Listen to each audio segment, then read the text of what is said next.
Bonjour les chimistes, aujourd'hui nous allons continuer avec notre cours de chimie organique. Nous allons parler aujourd'hui de la composition centésimale massique d'un composé organique.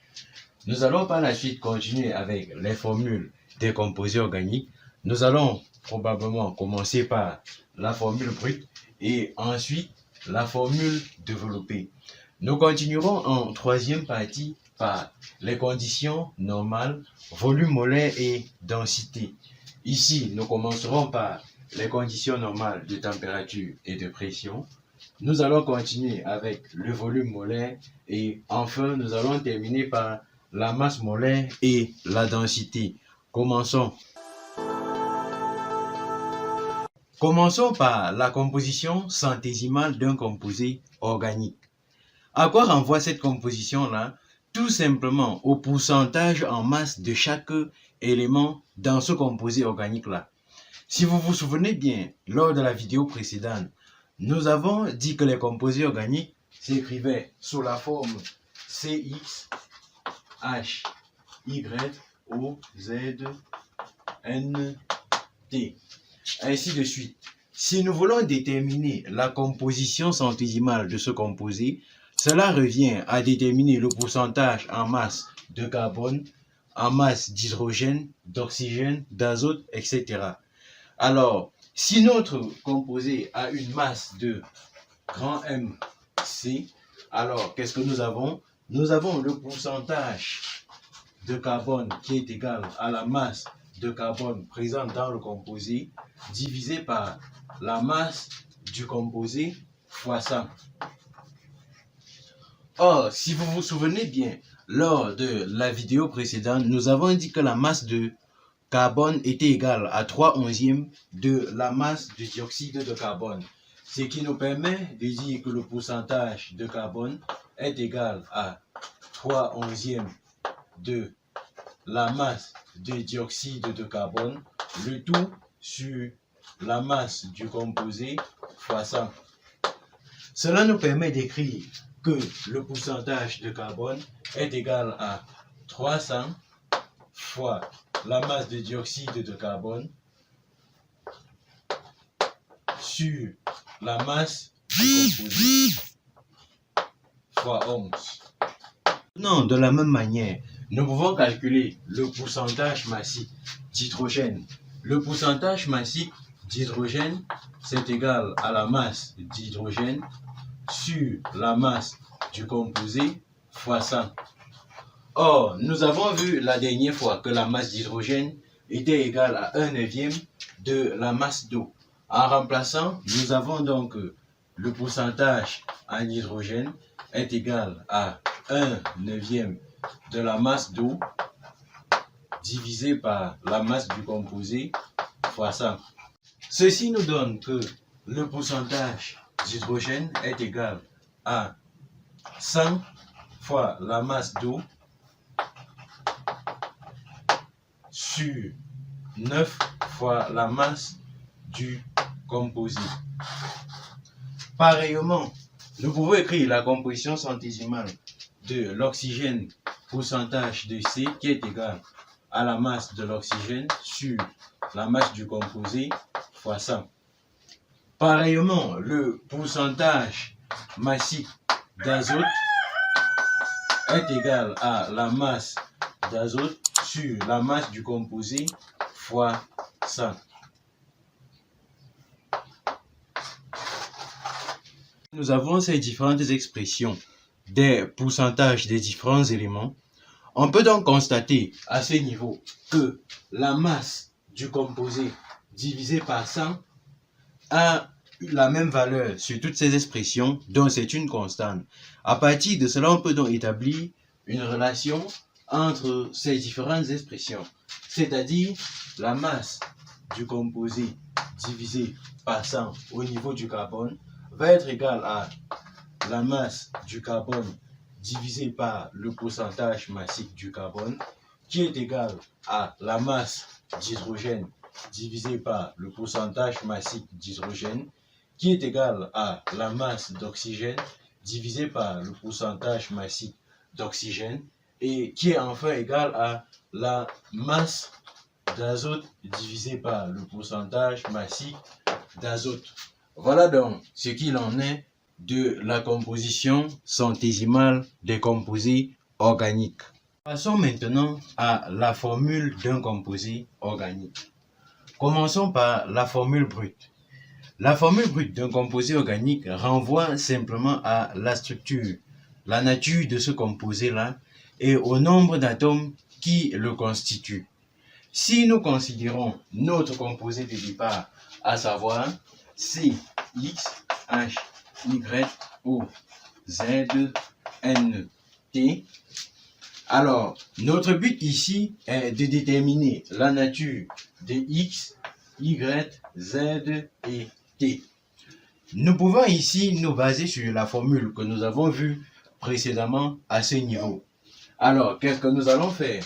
Nous écrivons que la masse du composé sur 100 est égale à la masse de carbone sur le pourcentage de carbone, qui est égal à la masse d'hydrogène sur le pourcentage d'hydrogène, qui est égal à la masse d'oxygène sur le pourcentage d'oxygène, et égal à la masse d'azote sur le pourcentage d'azote. Or, nous savons que la masse d'oxygène présente dans le composé est égale à la masse d'un atome d'oxygène fois le nombre d'oxygène. Pareil pour le carbone.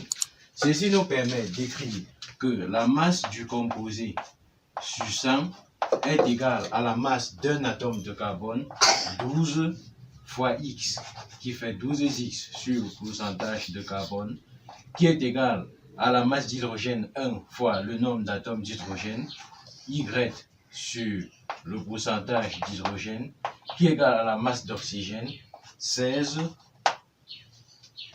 Z sur le pourcentage d'oxygène, qui est égal à la masse d'azote sur le pourcentage d'azote, c'est-à-dire 14 T sur le pourcentage d'azote.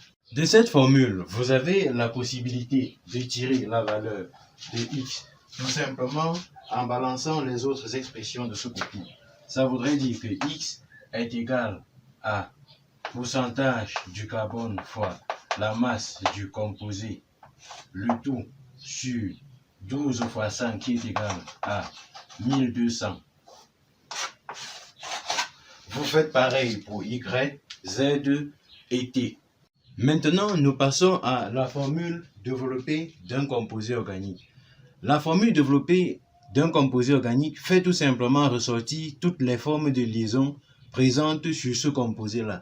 Il peut s'agir des simples liaisons, il peut s'agir des liaisons doubles ou des liaisons triples présentes dans ce composé. Donc, un exemple. Prenons une molécule qui possède un atome de carbone et 4 atomes d'hydrogène. Alors, la formule développée de ce composé est C-H, H, H et H. Vous convenez avec moi que cette formule-là est très encombrante. Elle occupe beaucoup d'espace. C'est la raison pour laquelle en chimie organique, il est le plus souvent utilisé la formule semi-développée. La formule semi-développée qui s'écrit de la forme CH4. Voilà donc ce que vous avez à savoir sur la formule développée d'un composé organique. Passons dès lors aux conditions normales de température et de pression. On parle de conditions normales de température et de pression lorsqu'on a la température à 0 degré Celsius qui est égale à 273 degrés Kelvin et d'une pression de 1 atmosphère. Voilà les conditions dans lesquelles on parle de conditions normales de température et de pression. Il est à noter que 1 atmosphère est égal à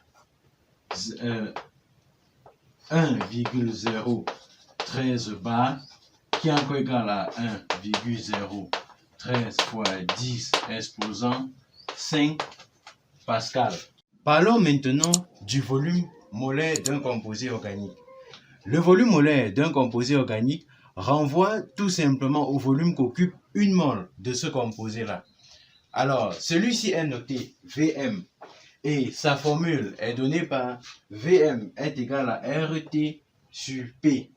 R étant la constante des gaz parfaits qui a une valeur R égale à 8,1 joules, Kelvin moins 1 mol moins 1, T étant la température qui s'exprime T qui s'exprime en Kelvin et P étant la pression qui s'exprime en Pascal. Bien, voilà donc ce que vous êtes censé connaître sur les volumes molaires de composés organiques. Vous devez donc noter que le volume molaire d'un composé organique dans les conditions normales de température et de pression a pour valeur Vm égale à 22,4. Parlons maintenant de la masse molaire d'un composé. La masse molaire d'un composé représente simplement la masse d'une mole de ce composé-là. Alors, si vous avez un composé dont vous connaissez la masse volumique et le volume molaire, vous pouvez calculer la masse molaire de ce composé à travers la formule M est égal à ρ fois Vm. ρ étant la densité volumique de ce composé et Vm étant le volume molaire. Pour déterminer la densité d'un corps solide par rapport à l'eau, sa densité D est égale à la masse volumique de ce corps sur la masse volumique de l'eau. Et donc, si vous voulez déterminer la densité d'un corps par rapport à l'air, alors cette fois-ci, la densité est égale à la masse molaire de ce corps divisé par 29. Cette formule vous sera très utile dans les exercices. J'espère que cette vidéo vous a aidé. N'hésitez pas à liker et à partager.